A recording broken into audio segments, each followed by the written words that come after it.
My key slid into the lock with a soft click, the familiar scrape of metal against metal echoing louder than usual in the quiet hallway.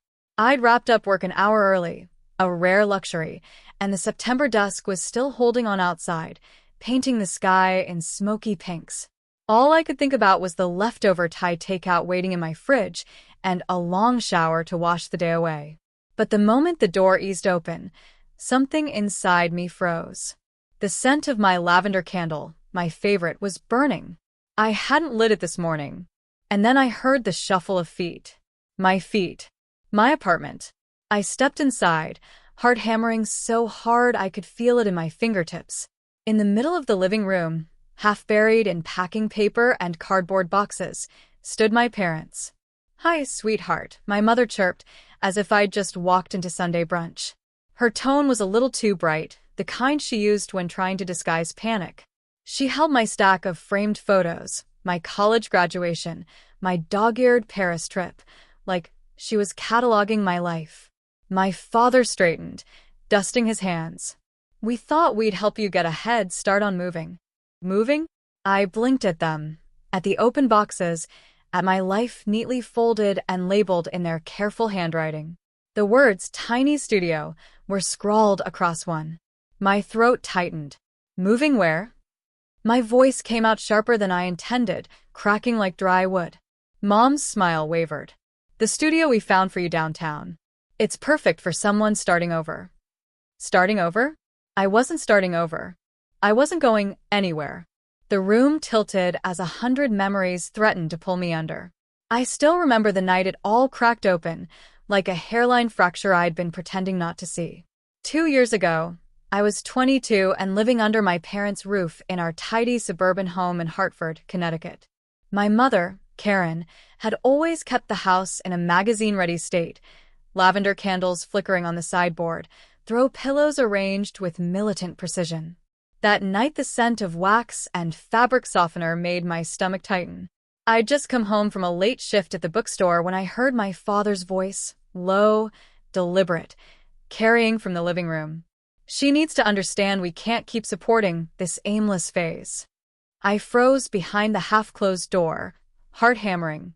"She's smart," my mom whispered back, "but if she's not going to law school or something practical, what's the plan? Maybe a small studio downtown will push her to grow up." The words sliced through me. Aimless phase. As if the art degree I was chasing, my dream of opening a design studio, was nothing more than a childish hobby. I stepped inside, my messenger bag slipping from my shoulder. "A studio?"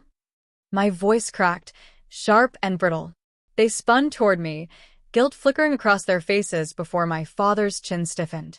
"Maya," his tone like a judge delivering sentence, "we were only discussing options. You can't float forever." My palms trembled. "Options? You mean shoving me out before I'm ready? Before I've even..." My throat tightened. "You don't believe in me at all." My mother reached for me, but I pulled back, blinking hard. That's when I felt the small, warm weight in my coat pocket, my grandmother's silver locket. Grandma Ruth had pressed it into my hand the week before, her eyes twinkling. "You'll need courage more than comfort, sweetheart." The chain felt cool against my skin now, like a quiet reminder. "I'm not floating," I said, steadier this time. "I'm building something. Maybe you can't see it yet, but you will." Their silence was louder than any argument. I grabbed my bag and the locket, the lump in my throat swelling as I stepped into the cold night. The February air burned my cheeks, but the stars overhead looked like tiny open doors. That was the night I decided I'd rather build a life alone than shrink to fit their expectations. I didn't leave home with much, just a duffel bag of clothes and the leather-bound journal my grandmother had given me. On the first page, in her delicate script, she had written, "Your life is your own canvas. Don't let anyone else choose the colors." Those words became my anchor in the months that followed. I found a tiny walk-up apartment in a quieter part of Boston, the kind where the floorboards sighed every time I crossed the room and the radiators clanged like they were haunted. Rent devoured most of my paycheck from a temp job at a marketing firm, and dinner was often boxed mac and cheese eaten over the sink. But every night, After the office lights dimmed and the city softened into the hush of late hours, I worked on the plan I couldn't stop imagining, my own boutique interior design studio. I'd always had an instinct for transforming spaces, how a single burst of color or a perfectly placed lamp could change the way someone felt in a room. But a hobby isn't a career, at least not when your parents believe you should follow a stable path. Their voices still echoed in my head. Design isn't a real profession, sweetheart. We just want what's safe for you. I enrolled in evening classes at a local design school, the kind where everyone carried mood boards and coffee like lifelines. My mentor, Professor Lillian Shaw, a silver-haired powerhouse with a laugh that filled the studio, took one look at my portfolio and said, "You have an eye most people spend decades chasing. Don't waste it." Her confidence wrapped around me like armor. Days blurred into a relentless rhythm. Mornings at the marketing firm, evenings in class, nights sketching layouts and experimenting with 3D rendering software until my eyes ached. There were nights I doubted myself, moments when I stared at the peeling paint on my apartment walls and wondered if my parents had been right. But then I'd run my fingers over Grandma's journal and breathe in the faint scent of her lavender lotion still clinging to the pages, and I'd keep going. My first big break came when a small cafe owner, impressed by a concept board I'd posted online, hired me to redesign her shop. I worked through dawns and dusk to stretch the modest budget, repurposed wooden crates as shelving, hand-painted murals along the back wall. When we finally unveiled the space, her customers whispered wow as they stepped inside. The cafe's sales doubled in 2 months. Word spread quietly, like a secret passed hand to hand. Soon I had 3 more clients, then 5. I registered my own company, Willow and Company. Interiors, the name inspired by the willow tree outside Grandma's old house. I never posted the wins on social media. To my parents, I was still the daughter finding her footing in a modest city job. They sent polite texts every few weeks, never asking too many questions, and I never volunteered the truth. Let them think I was still the girl who needed their plans. Because one day, when the timing was right, they would see just how brightly I'd learned to color my own canvas. I heard the soft click of the elevator doors long before I saw them. My heart thudded, not from fear anymore, but from something sharper. Anticipation. The glass walls of my corner office reflected the morning skyline like a watercolor painting, gold streaks of sunrise melting into the deep blue of the Hudson. The air smelled faintly of the jasmine candle my assistant lit every morning, and the soft hum of the espresso machine in the lounge almost drowned out the sound of their footsteps. Almost. I turned just as they stepped inside, Mom clutching her oversized purse like it might shield her, Dad wearing the same dark jacket he'd had for years. Behind them, my older brother, Derek, his arms crossed like he was preparing for battle. They looked smaller than I remembered, shadows of the towering figures who once held my future in their grip. "Charlotte," Mom said first, voice careful, like testing a frozen lake. "This is your office?" "Yes," I replied, letting the single word hang like a quiet bell. Their eyes darted everywhere. The framed front-page article from Architectural Digest, the long conference table of polished walnut, the sculptural light fixture that cost more than their car. On the far wall, sunlight pooled across the oversized blueprint of the downtown development, my development, that had just secured the city's largest private investment this decade. Derek snorted, half under his breath. "Nice rental." I let the silence stretch until it became its own kind of music. Then I walked toward the floor-to-ceiling windows, the heels of my pumps clicking like punctuation. "This isn't a rental," I said, turning to face them. "I own this building. All 30 floors. Mom blinked rapidly, the way she did when she thought she'd misheard something. Dad shifted, his jaw tightening. "You own," he finally said, like the word itself was foreign. I nodded. "The firm is mine. The design, the contracts, the investors, mine." I softened my tone just barely. "Every late night you thought I was wasting, every silence when you assumed I'd failed. This is what I was building." Derek's arms fell to his sides. "You mean all those years you barely called?" "Because every time I did," I interrupted, I heard the same lecture about how a woman like me was chasing fantasies. How I should come home, settle down, find something real. My throat tightened, but my voice stayed steady. I chose to build my own version of real. The quiet stretched until it nearly touched the high ceiling. Mom's eyes glistened, confusion, and, was that pride? Fighting for space. Dad finally looked at me fully, the way he hadn't since the day I left. Charlotte, we didn't know. No, I said, and the word carried the weight of all the years between us. You didn't want to know. I walked to the massive walnut table and slid a folder across it. The embossed logo caught the sunlight, my logo. That, I said, is the next project. A mixed-use community space, housing, art studios, small business incubators. The city just approved it. I'm offering you, us, a chance to be part of something that matters. Mom's hand trembled as she reached for the folder, but didn't open it. Derek just stared, mouth slightly open. This isn't about revenge, I continued, letting my voice soften. It's about showing you who I became, without your permission, but not without your influence. I learned hard work from you. I just used it differently. Mom finally spoke, her voice barely a whisper. Charlotte, we're proud. We should have said it sooner. I met her gaze, a quiet warmth rising beneath my ribs. For years I'd imagined this moment as a grand reckoning. Instead, it felt like a release. For the first time, the silence between us didn't ache.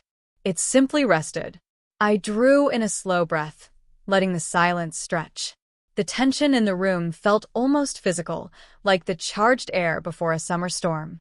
My father's eyes shifted from the framed contracts on the wall to the view of the city skyline beyond the glass. My mother stood frozen near the door, her arms still wrapped protectively around the leather handbag she'd clutched all afternoon. They had finally run out of words.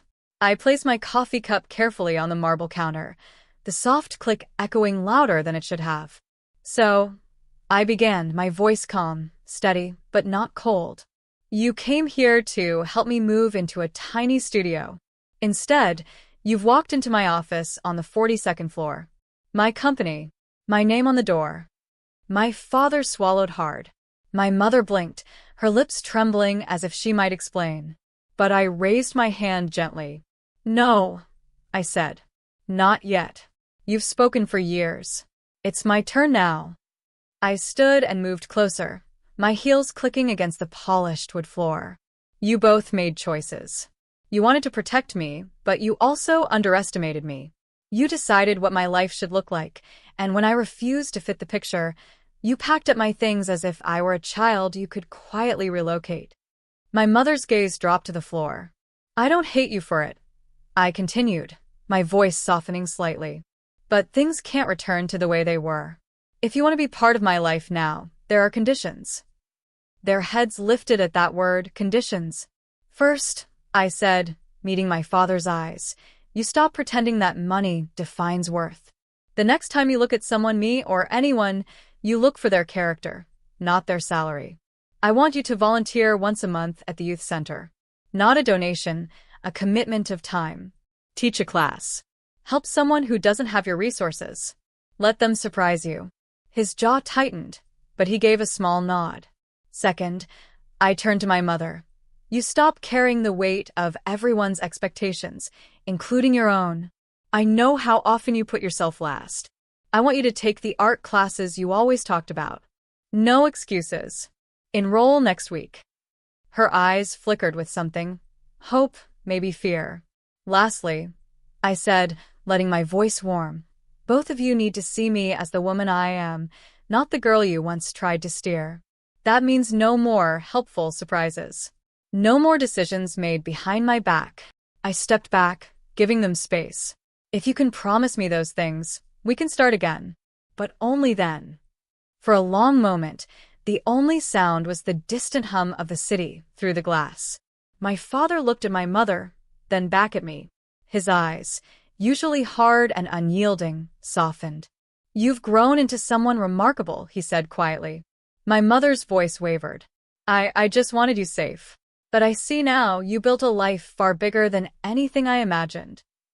I felt a slow smile spread across my face. I built it because you doubted me.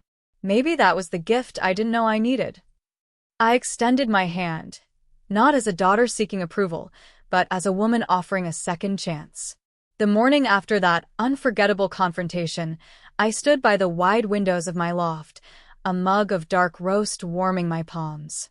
Below, the city pulsed with the quiet confidence of a Monday morning, delivery trucks rumbling, a bicyclist weaving through yellow cabs.